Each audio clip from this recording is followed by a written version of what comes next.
Two men down here on the State of Football, part 84 edition on this Happy Thanksgiving edition, November 26, 2020. Getting the rodeo started. Hopefully you got the turkeys in the oven, the gravy on the stovetop, the baked ziti getting all prepped, and no in-laws at John's house today, so it's a good day in the Murphy household in New Orleans. Of course, Ric Serritella, along with John Murphy, each and every day on the State of Football, your new home for real football talk in the mornings. Of course, we'll be back at it again tomorrow with another Football Friday edition. Big Law, Lawrence Johnson. Saturday, we've got the Tailgate Show, 10 a.m., but today we've got all your turkey side dishes served up for you today. We'll cover the Houston Texans at Detroit Lions. We got the Washington football team at your Dallas Cowboys.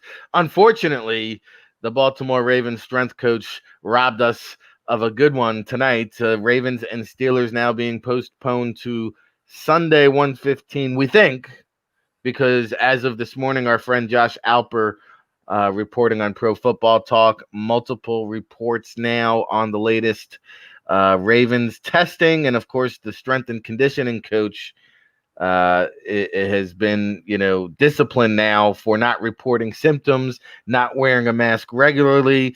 You saw the NFL wanted to clamp down on these kind of things. On a side note, Marcus Paul, the Cowboys strength and conditioning coach who was rushed to the hospital the other day, unfortunately passes away at the age of 54. Jim Hannafin, the Hogs offensive line coach, passes at the age of 87. Just a reminder here in your early morning on Thanksgiving that even though COVID has restricted us, and I'll be here alone on the Jersey Shore today without any family, we still have plenty that we can be thankful for here on Thanksgiving, and that's going to be the theme of today's episode. So we begin like this.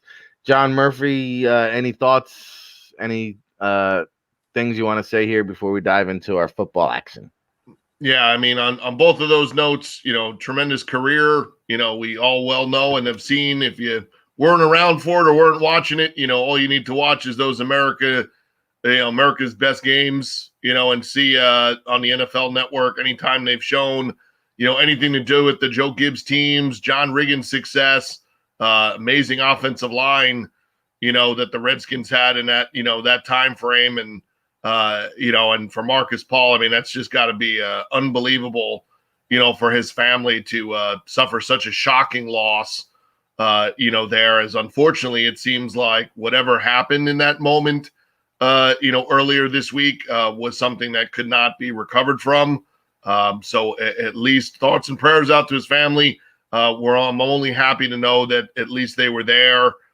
This is not something that the whole event took place, without them being able to be there and around, their husband, father, and things like that. And then on the flip side, to take a lighter note, the only kind of law I would want here today is big law, because I'm so glad if I got to watch that terrible Lions-Texans game, at least I don't have to do it with any in-laws sitting around me. Yeah.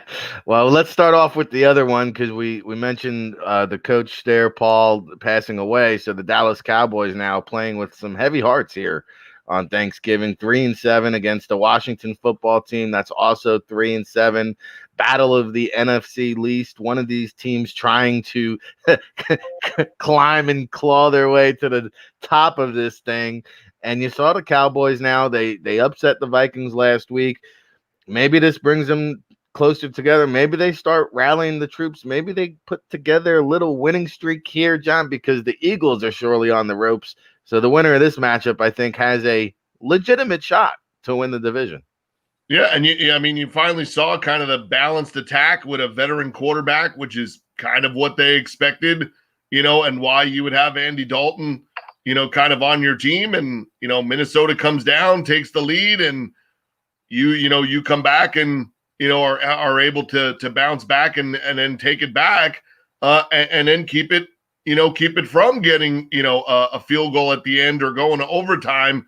So there were little parts, of it that gave you some faint hope, that amazingly after a bye, Dallas is going to have a chance.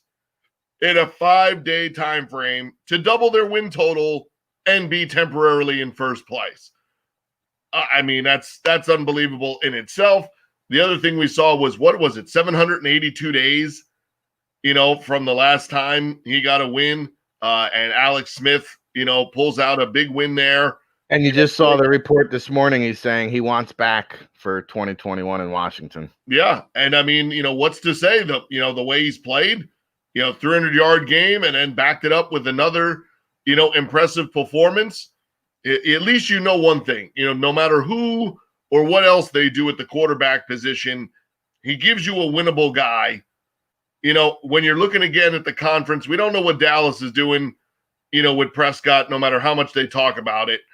Daniel Jones is still Daniel Jones, at this stage of things. And the wheels are clearly, if they're not coming off, they're looking like they need some changes, or they need some, some new tires or something going on there in Philadelphia with the quarterback situation.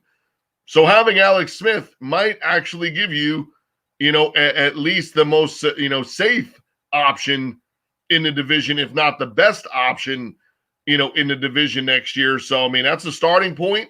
You have McLaren, you have Antonio Gibson, they're doing some things well. One of the things they do well is they are surprisingly one of the better pass defenses in the league. So that's where Dallas kind of normally has your number.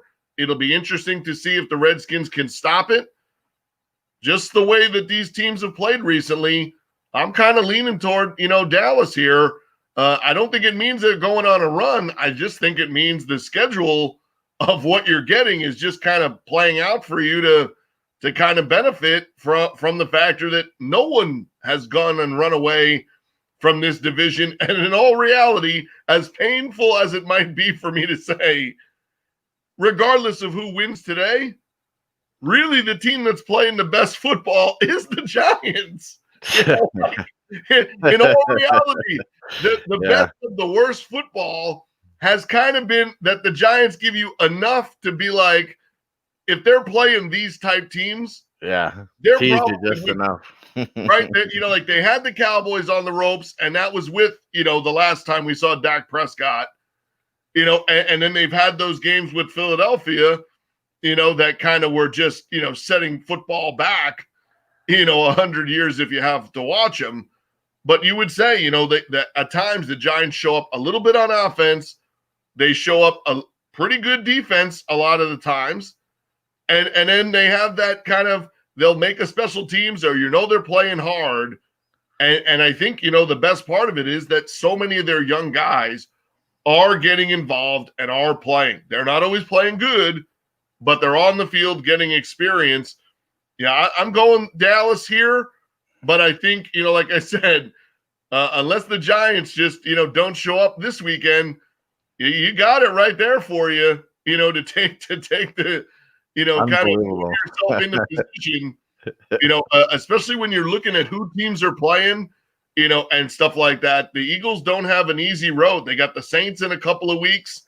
That looks like it wouldn't be a good matchup after last week's, 8-sack effort by the Saints. The Eagles, I don't know. It is Thanksgiving, and, we probably shouldn't talk too bad about the bird teams on Thanksgiving, but oof, I don't know. That's a dangerous situation. And I like one thing, and maybe it's just me. I know they're terrible, but I like that we're watching the Lions, right? I like the factor that you gave me 2 out of 3 were kind of traditional Thanksgiving games. The Lions playing anybody, which is pretty much what you grew up with. And the Redskins and the Cowboys on Thanksgiving, I mean, who wouldn't have paid for that, in the heydays? The best 3-7 matchup of all time. The best 2 franchises ever to match up at 3-7. I got to believe, it's just the funniest thing in the world that you're actually saying, but it's also for first place. Well, you mentioned the NFC East going around that division real quick. Like, so if the Giants go 6-10 and win the division, does Gettleman keep his job? and we won the division. The most, and then the other part that's amazing is you go today. If you win, you're in first. If you lose, you have like the ninth pick in the draft. Yeah, so it's like that's what an extreme, version of this is. In every other division, if you're 3-7, you're 4 games out of a playoff spot. and here you're in first place.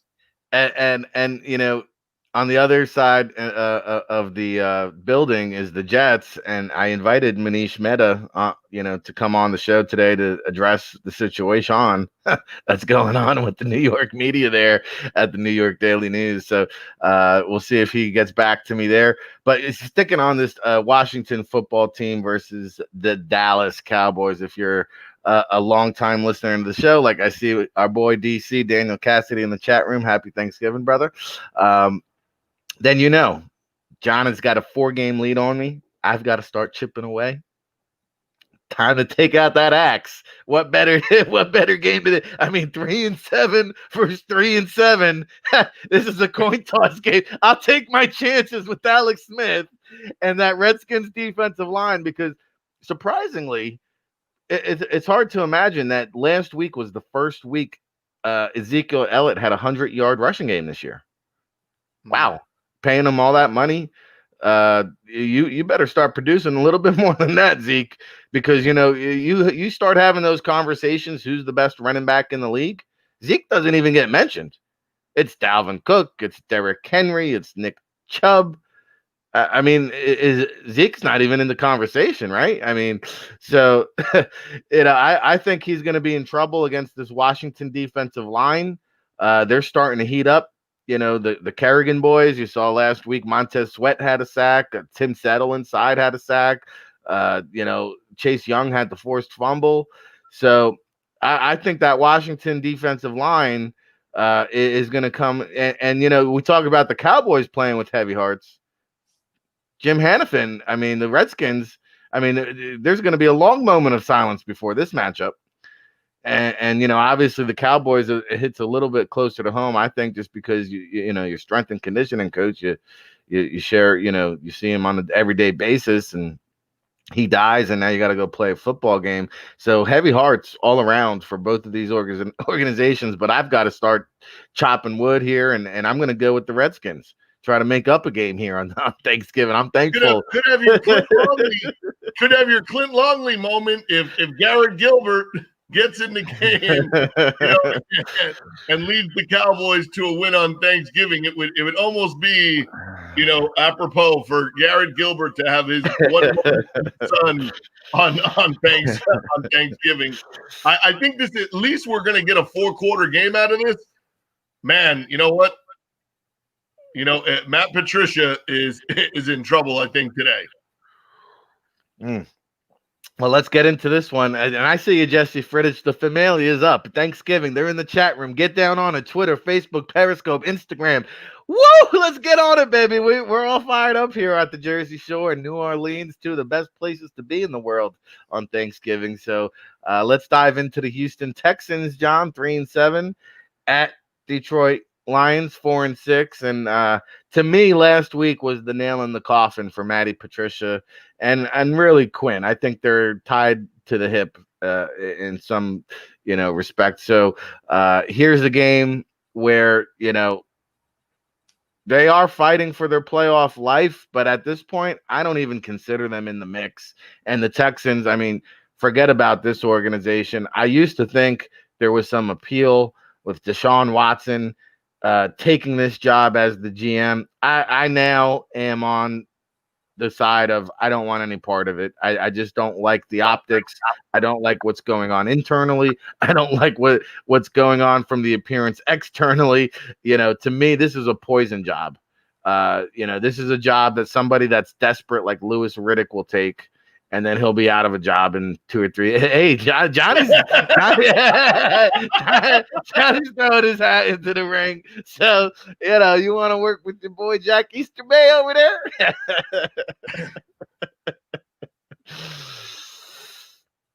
Is that an actual question or?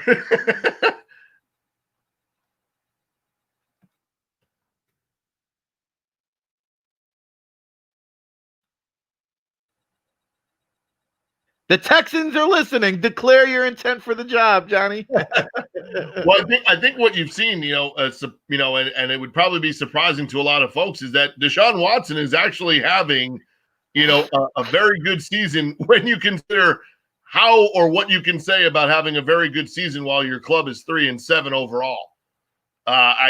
So take that for what it is, but how he has performed, in this time frame, and that they haven't completely, just gone off the rails in terms of performance, how they've played in these games.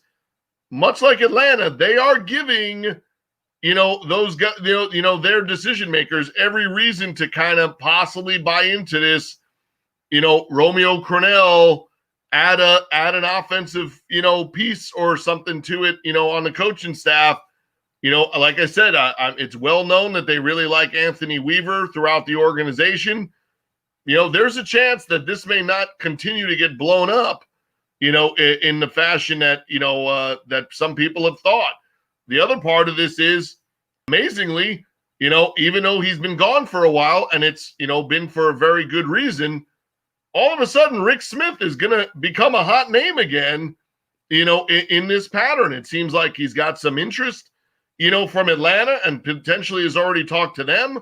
There's clearly, the history there, with Cal McNair and his family, very much knowing Rick Smith, as their past GM. There's a lot of interesting scenarios there, with who might be interested in that job. And a lot of them have relationships with Romeo Crennel, from their past. So I think that the Texans believe they have a lot to play for in terms of their players, knowing that, if they finish off, and even go 3-3 down the stretch, that is probably going to be close enough to really have Romeo Crennel with an excellent chance of being the head coach and not just remaining on staff, as a assistant coach or something else. He has a legitimate chance with how they've played so far. And if they play, like I said, they continue to play the way they have down the stretch and at least split and finish 6-10, I got a feeling Romeo Crennel is in the driver's seat, to sort of keep this job. And then it becomes very interesting in terms of the next GM. And would that guy say he wants to keep or trade a J.J. Watt? What is that guy's opinion of these receivers? How do you make an impact on a club that has very little draft capital and has a lot of cap implications, would be the nice way to put it. So it's one of two ways to go, because if you move away from Crennel and that stuff, and you're a Texans fan or you're a football fan, J.J. Watt's going. If you keep Crennel, J.J. Watt's probably staying. And it's just funny to me. I don't know. It's not funny, but it's 2020 and we can't, I love you, Romeo, but we can't find a better coaching candidate than Romeo Crennel. Come on. The guy, let's be honest, he's really just a placeholder. Is he really doing any coaching there? And that's okay. I guess it could work. He's just kind of the CEO, but I would imagine that any GM that comes in there, I don't think they coming in there with Romeo Crennel at the top of their list. And I'm not trying to dump on Romeo. In fact, since John failed to make a prediction, I'll go out in front and I'll go with the Texans. I'll make the first prediction in this game. I'm going Houston because I never, ever put my prediction on Matt Patricia. Yeah, there's no. They can't. Watch it. Last week they couldn't beat the Houston Roughnecks quarterback in P.J. Walker, so I don't think they're beating the Houston Texans quarterback, in Deshaun Watson. I think they're going 0 for 2, in the last 2 weeks facing former Houston or current Houston quarterbacks. They're already 0 for 1. This looks like made for ready 0 for 2, in that scenario, because they're out. Swift is out again. And I think that's a big difference maker. Is Swift out for sure? Yeah. It seems like he was doubtful again. And you can tell that's been a big difference maker. Yeah. For them to not have him. I mean, you get shut out by the Panthers last week. That's to me, that was the closing act, of their situation. They had to get that win. Then they had to hope the Packers came and beat the Bears this week. And then they might have been, within a game of everything right now. Yeah. Sorry, Matthew Stafford. You're playing out the string, which is pretty much the chorus of your career. Well, at least on his tombstone, he could put the NFL quarterback with the most touchdown passes in the history of Thanksgiving Day games. He's your all-time leader. He's also going to be the guy with the most passing yards and touchdowns, never to sniff the playoffs. Well, I never really saw Stafford in that upper echelon. Same thing with Matt Ryan, who, I mean, we loved him coming out. He was on the cover of the Draft Bible, for crying out loud. But there was a lot of naysayers and detractors with the turnovers and Matty Ice coming out of Boston. I just saw that the other day. Around here, close by. Funny enough, you should say that. And I just never kind of saw them in the upper echelon. Coach Jimmy Johnson getting ready for his trip out in Wyo. In the chat room, happy Thanksgiving there. But it transitions me into the next conversation, which, we've got about 5 minutes or so until Neil Stratton joins us from inside the league. The NFL Hall of Fame semifinalist, they narrowed it down to the 25 guys, and we've had, plenty of conversation about guys who we think are going to get in. Charles Woodson and Peyton Manning, and, Reggie Wayne is knocking on that door, and I think John Lynch is now eligible, and I think eventually gets in. Alan Faneca, I think, eventually gets in.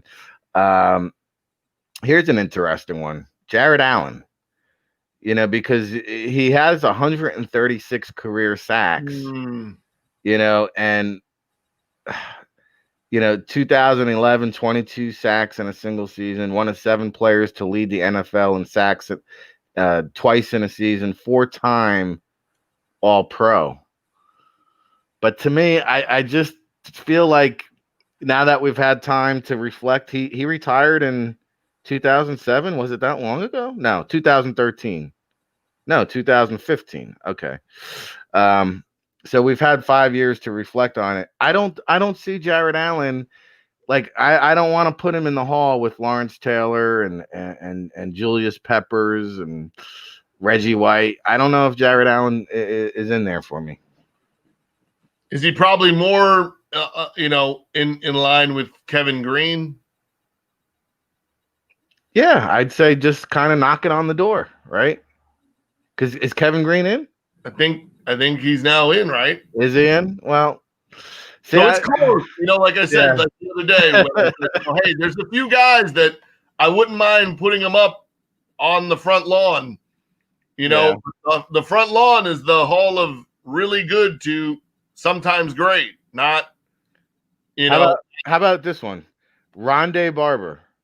Initially, you say, I don't think so. But then the only player in NFL history with 40 interceptions and 25 sacks, the only player, NFL all-decade team, and then, of course, the Super Bowl champion. So, I always go by the rule. Like, if there's hesitancy initially, he's probably not.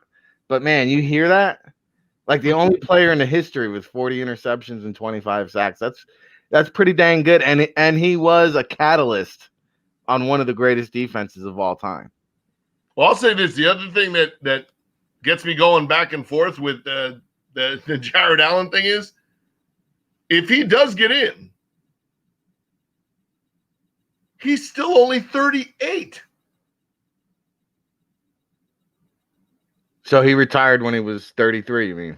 Yeah, so I'm saying, like, his career was bang. There you go. 10 years, Yeah, sure. 10 years kind of. So, it, however many he got in, maybe he was 21 and he got an 11, so he is double digit pretty much for his career, and then he does it in both conferences, right? He had he had his success on both sides. It would make me wonder how many sacks he had in the NFC versus the AFC type thing. So it's in there.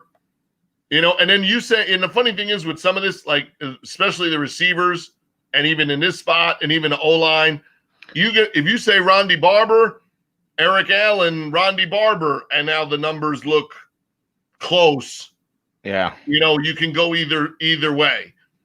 And I think the same thing. You make the the point about the receiver, and we got Reggie Wayne. We got Torrey Holt. Megatron. I threw out to them, the Henry Ellard, to me is unbelievable. Hines Ward, Reggie Wayne. And I'll be honest with you. I think Steve Tasker, technically a wide receiver, I think he's a Hall of Fame special teamer. Yeah, I could view that as the best teamer of his era, the way they said, all right, one closer in baseball, right? One guy that in his career was the best guy. I could see somebody saying that the same way. Devin Hester could be brought up as the best player in one particular role. If you're doing it for kickers and punters every once in a while, we kind of leave out that part of the game. And, I don't think it should be as far-fetched. And if it is, what I would like is kind of what like the two Hall of Fame guys that we've had on the show mentioned. And especially Goslin made a very good point. I'd love nothing more than, at least for the rest of the new world order fans, right? All these kids and all the internet junkies that are, in there voting for Peyton Manning and only the guys they've seen. At least for Tasker and Hester and guys like that, let those guys get their due, because people would probably be pretty surprised, if they watched and actually saw the film and saw the stats. And to me, again, the thing with Ellard that always blows my mind is he's got the same exact kind of stats as these guys and the highest yards per catch. Mm-hmm. Yeah, I'm just trying to look, because now you mentioned Devin Hester, and what's crazy, John, is like this Cordero Patterson has 8 kick returns for a touchdown in his career. Like he's kind of putting himself up there as one of the all-time greats. I'm not saying he's a Hall of Famer. Yeah, but there's nothing wrong with mentioning that part of the game. I think and it would be nice if they ever did some other part to get themselves sort of in the mix, but they haven't. But I think the conversation would be nice to hold because, like I said, it is a very important part of the game. So just kind of passing it by and not saying anything, Well, I would certainly put Steve Tasker in the Hall of Fame personally, but then you say, well, he plays wide receiver. Am I putting him in ahead of Torrey Holt? No. Megatron? No. Hines Ward? No. Reggie Wayne? No. So it might get to be where he's going to end up being a guy that gets in, from a veteran committee. Right. Yeah, I think so. Unfortunately, Steve Tasker is going to be having to wait a long time. The Jared Allen one and Ronde Barber, though, to me, were interesting, and I don't think they will get in this year just because there's too much of a log jam. It's too top heavy with Woodson and Peyton, and they say Megatron is going to be having to force to wait. I guess so. I don't know. It really wouldn't. It really wouldn't surprise me if Megatron got in this year, but we'll see. So we'll have fun with the Hall of Fame debate more. We've got our State of Football Hall of Famer who leads the league in appearances here, I think, on the State of Football each and every Thursday. He's Neil Stratton of Inside the League. We welcome him here on this Turkey Day. Happy Thanksgiving to you, Neil, down there in the Houston, Texas area. Welcome, guys. Hey, guys, it's good to see everyone. Still working on Thanksgiving. I'm going to try to talk a lot to try to work off the calories I'm going to put on it later today. So if I'm telling you fast, slow me down. Oh, I'll tell you, I'm going to be back at it again tomorrow morning, right here, about 5 pounds heavier, maybe 10, halfway in a food coma. But, we're getting it started here for the people. No days off here on the State of Football. So we appreciate you joining us in here, Neil. And, a busy, busy week. What's going on from the industry side that, of course, you cover so well at InsideTheLeague.com? Yeah, it's interesting. One of the things that I've been kind of thinking about is, how do we turn this year into a positive? I mean, we're rolling towards the end of 2020, and I think we can all be thankful for that. I'm going to be asking, and maybe y'all could even enlighten me because y'all are both evaluators as well. How does NFL scouting improve based on this year's experiences? Are scouts going to say, maybe just going to games is really all I need. Maybe I don't need to go to practices as much. Maybe NFL teams are going to say, I need more seasoned evaluators so they can pull more out of the NFL liaisons, the recruiting people via Zoom, via kind of online methods. Maybe we don't need to travel as much. I don't know what the answer is, but that's something we're going to be asking scouts about for the Friday wrap. And it's something that kind of intrigues me because the scouting industry, as you both know, is always evolving and we're always seeing new things. Last year, we didn't have pro days. We still had a draft. We didn't have players come in on a trial basis per se, although we did have undrafted free agents. And I'm just interested in seeing how it's going to evolve this year and how scouting may look different in the future because of what we dealt with this year. Yeah, some interesting points that you bring to our attention here. The one thing I will say hearing you talk is the practices. I think going to the practices at the end of the day are actually more valuable than going to the games because you do get the access to the film and you could sit there and break down anyone and everyone and have access to all that film. So I think, that's a lacking component. And then, the games, being on the field, hanging out, talking to the coaches, doing the, sizing them up, the eyeball test. I think that's, a huge, huge missing component. Now, can we do a lot of our interviews via Zoom? Well, hey, I think that's going to have to be a staple because COVID, I believe, will be, everybody says, let's get through 2020. But I got news for you. Till 2021, COVID's not disappearing. So there's going to be a lot of this protocol implemented, I believe, moving forward. I see Zoom is here to stay. And John, maybe you've got something to weigh in. Who's, he's conducting scouting meetings still with this team via Zoom. Mm-hmm. Yeah. And, in our situation, a free agent class from last year that never got to play on the field is now having to be judged against a, pending free agent class, of players that have played in our league, but also the idea of you now have the XFL kids that were kind of holding off, right? Didn't want to sign right away because they were hoping for, workouts, but now none of that ever happened. So those guys are available. The extra kids that didn't get NFL opportunities because we missed out on rookie camps and so on and so forth, this year, so it boils down to, are you going to do a lot more kind of film and production, and just look at what you can, kind of that takes the noise out of the room in terms of you don't need to travel to watch film. You don't need to interview a kid, to see their production. But does that then hamper that first year redshirt sophomore player, the junior, the JC kid, his first year jumps out, and has a couple of really good games, but that's all you have, sort of on that kid. Will be interesting to see how many of those guys get properly evaluated and jump out to the draft.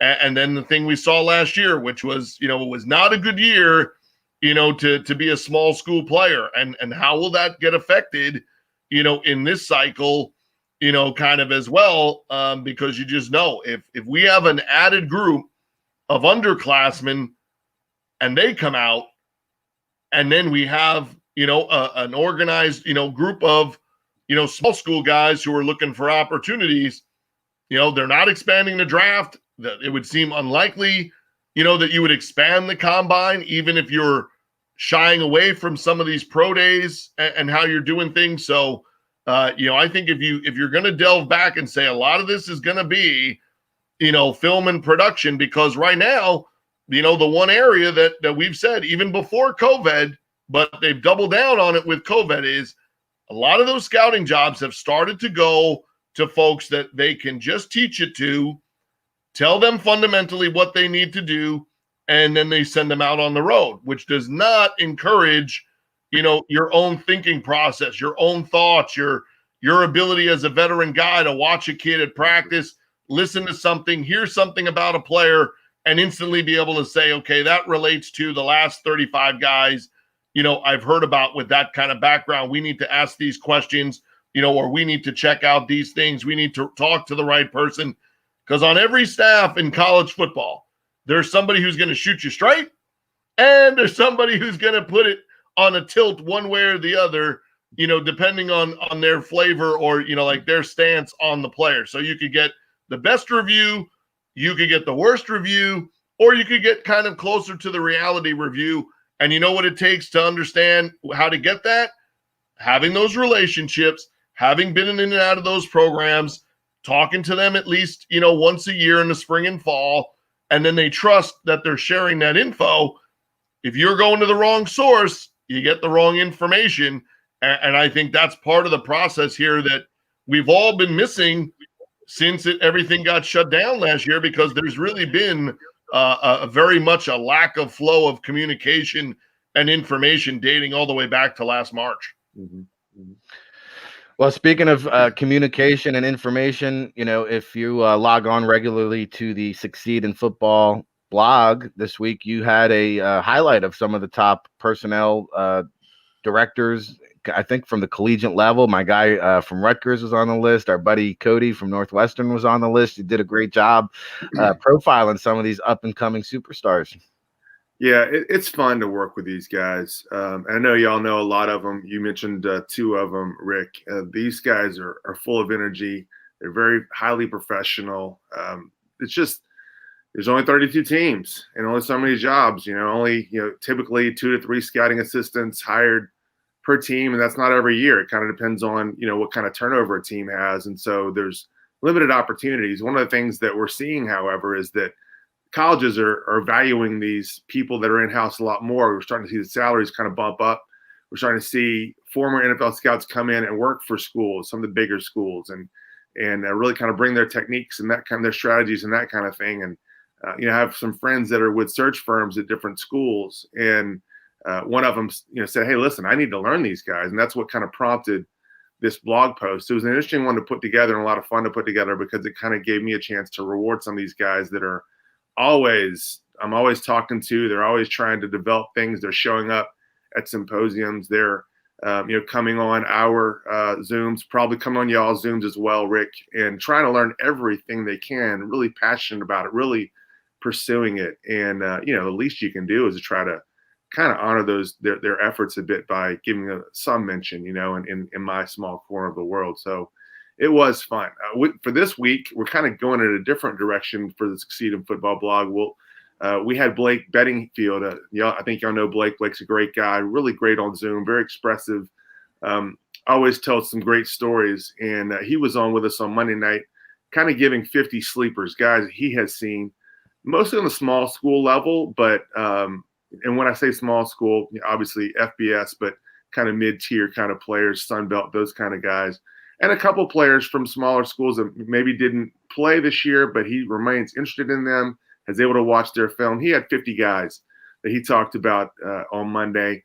We'll break out 5 of them for the blog this week and talk about them. So we don't really talk about the nuts and bolts, the actual players that are going to be drafted every year. But this is our week to kind of geek out and talk about some guys that may be risers and that may surprise, especially on day 3, and who knows, maybe even day 2 with a good spring may wind up, kind of zooming up the board. So we'll do a little bit of that this week. Probably have that posted either today or tomorrow morning first thing.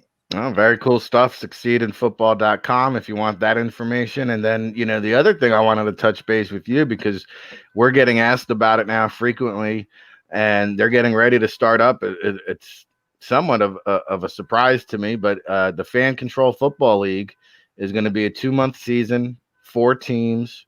I know they recently just had a tryout this past weekend down in Atlanta. From my understanding, players are going to be compensated, not much, but they will receive something. Do they stand a chance, Neil, with the Spring League fiasco? What happened there? What transpired down in San Antonio? Does the Fan Control Football League now deal with some of that backlash, or do you kind of view this as a separate entity? I'm excited about the FCF. I think they're looking at this as an experiment. They're all but wearing lab coats. I mean, they're being very careful about everything they do, and they're going to have this in a bubble. The thing about FCF that's different, and I know people that are on this broadcast that are following this are interested in the game behind the game and kind of how a team's constructed and all those kind of things. I know that y'all are going to talk about how to build a team on Friday night, and that sounds riveting. That sounds fascinating to me because I love that kind of stuff. Yeah, the FCF, the players on the teams will change every week based on fan voting.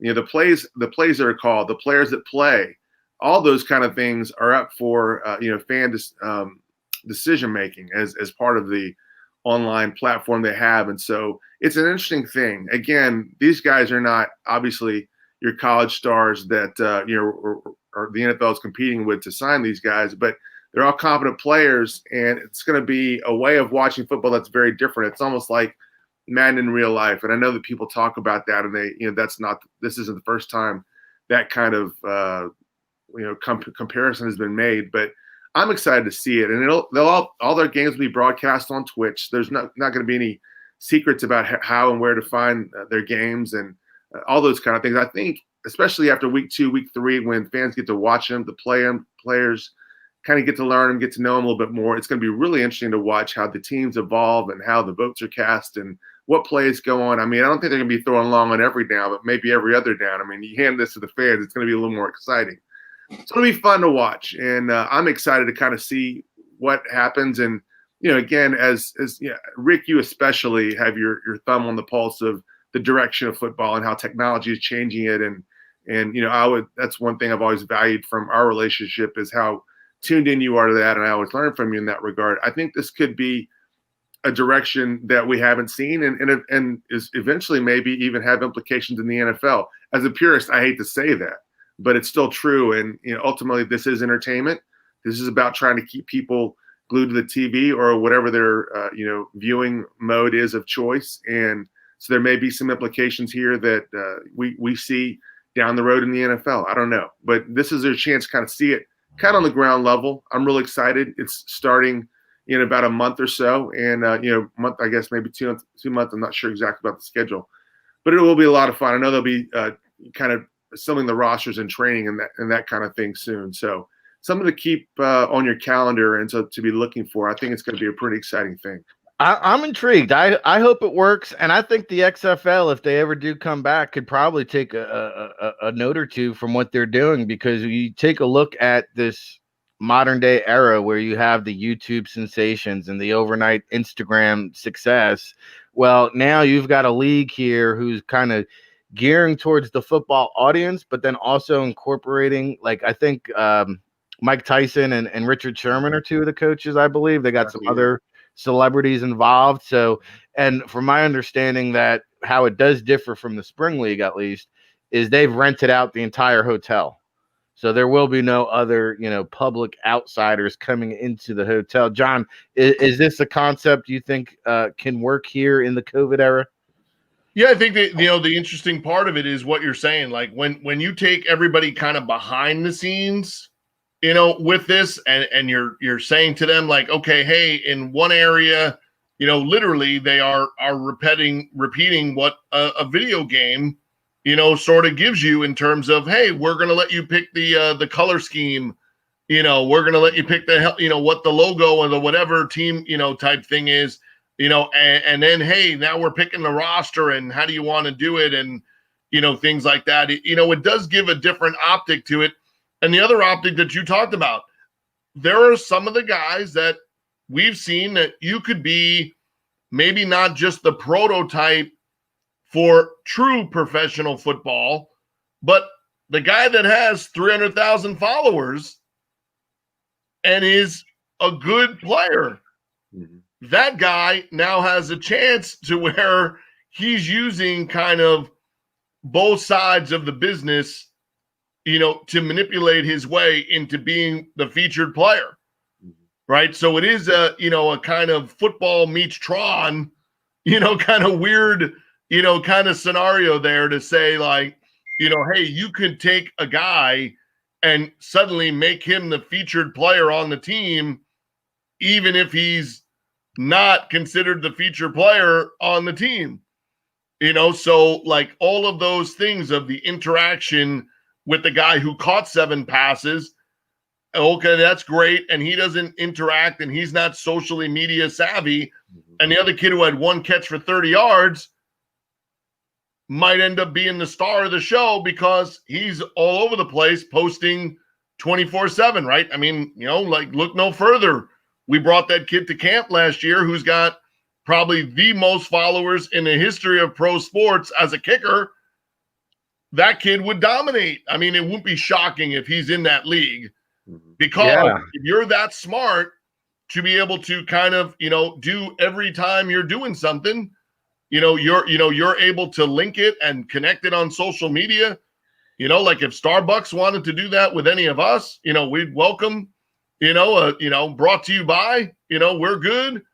It's a fascinating concept though. Like when you think about it, for a startup league, you're using the players now to help promote, draw those viewers to the Twitch. I would imagine they should allow these guys to text and tweet and do all that in game, because it's like so opposite of the grain of what NFL does that people would love that. And well, that's why I said that if you look in the end zones where they're putting those big billboards or whatever, don't tell me that you can't then be creative enough to connect with one of these social media platforms.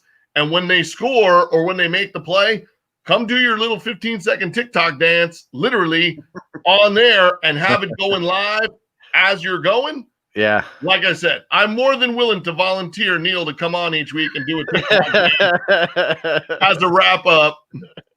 Oh, you didn't know that's selfless of you, John. I really appreciate that, but that's thanks for you didn't know that that's how we're ending the show today. Neil didn't get the memo. Well, hey, let's put a ribbon on today's show, fellas. Neil, you've got the Friday wrap coming out tomorrow. Of course, Moving the Chains book. If you want to learn more about the NFL draft process, that book is as valuable as it's ever been. Whether you're a player, an agent, a parent, you want to know inside the draft process, get Moving the Chains, available on Amazon. Of course, Scout Speak, we've got a couple copies left. If you subscribe to the NFL Draft Bible, if you go all access, we'll send you a free copy of Neil's book, Scout Speak. It just recently came out, also available on Amazon. And if you're not signed up for the Friday wrap, go to InsideTheLeague.com. What will they find there tomorrow in their inbox, Neil? Well, we'll talk to NFL scouts and maybe some agents about some talk. We haven't really nailed down the topic yet. I think we're going to look at, how, again, as we touched on earlier, how scouting has changed with COVID. I think we also maybe talk to some agents about, will they be sending their players to non-Senior Bowl? Will Senior Bowl be the only all-star game for that top 150, top 200 players? I don't know. And as a member of the board at CGS, I hope not. I certainly am a big proponent of the CGS, but I just want to try to get in the minds of the major agencies out there and kind of find out what they're thinking. Yeah, very interesting stuff. Of course, we'll be back at it again tomorrow and Friday, hopefully with the Fuller House. I see Big Law Lawrence Johnson join us in the chat room. He'll join us tomorrow for the Football Friday edition.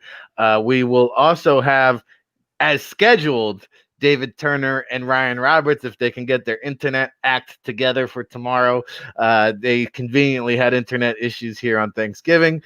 And of course, my co-host, John Murphy, who joins me each and every day here on the State of Football. Parting shots for the people, John. Yeah, well, so the one game we didn't get to, and there's a reason for it, it's going to suck. New Mexico and Utah State. Yeah. If you want to watch some bad football, you got it today. Combined, these two teams are on at least a 12-game losing streak combined. Combined, they're giving up 1,000 yards of offense.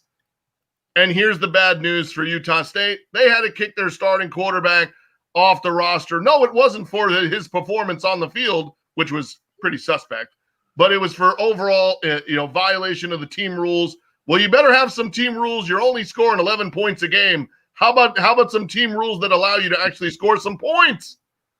So the Aggies are in trouble this weekend because this Aggie team is at home, and they're going to take a loss to New Mexico.